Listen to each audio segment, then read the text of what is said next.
सर्दी की एक रात मैं थक हार कर काम से घर वापस जा रहा था। कार में शीशे बंद होते हुए भी जाने कहाँ से ठंडी ठंडी हवा अंदर आ रही थी। मैं उस सुराख को ढूंढने की कोशिश करने लगा पर नाकामयाब रहा।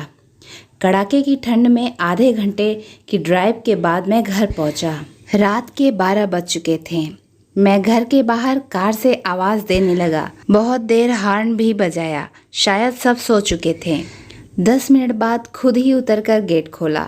सर्द रात के सन्नाटे में मेरे जूतों की आवाज़ साफ सुनी जा सकती थी।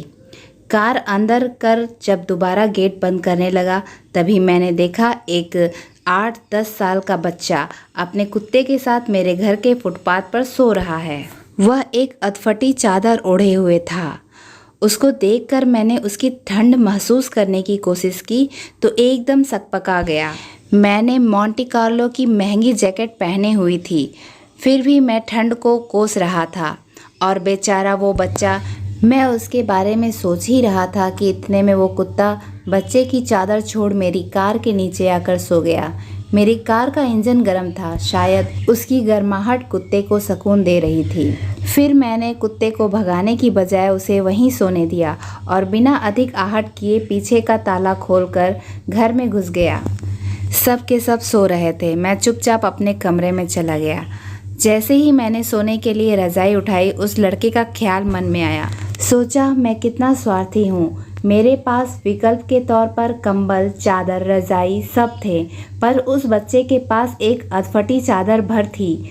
फिर भी वो बच्चा उस अधफटी चादर को भी कुत्ते के साथ बांट कर सो रहा था और मुझे घर में फालतू पड़े कंबल और चादर भी किसी को देना गवारा नहीं था।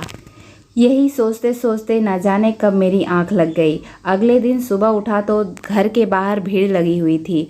बाहर निकला तो किसी को बोलते सुना, अरे वो चाय बेचने वाला सोनू कल रात ठंड में मर गया। मेरी पलकें कांपी और एक आंसू की बूंद मेरी आंख से छलक गई। उस बच्चे की मौत से किसी को कोई फर्क नहीं पड़ा, बस वो कुत्ता अपने नन्हे दोस्त के बगल में गुमसुम बैठा था, मानो उसे उठाने की कोशिश कर रहा हो। दोस्तों, ये कहानी सिर्फ एक कहानी नहीं, ये आज के इंसान की सच्चाई है। मानव से अगर मानवता चली जाए तो वो मानव नहीं रहता, दानव बन जाता है। और शायद हम में से ज़्यादातर लोग दानव बन चुके हैं। हम अपने लिए पैदा होते हैं, अपने लिए जीते हैं और अपने लिए ही मर जाते हैं। ये भी कोई जीना हुआ? तो दोस्तों, आज की मेरी ये कहानी आपको कैसी लगी मुझे कमेंट करके ज़रूर बताएं। और अगर आपको वीडियो अच्छी लगी हो तो प्लीज़ उसे लाइक शेयर ज़रूर करें। धन्यवाद।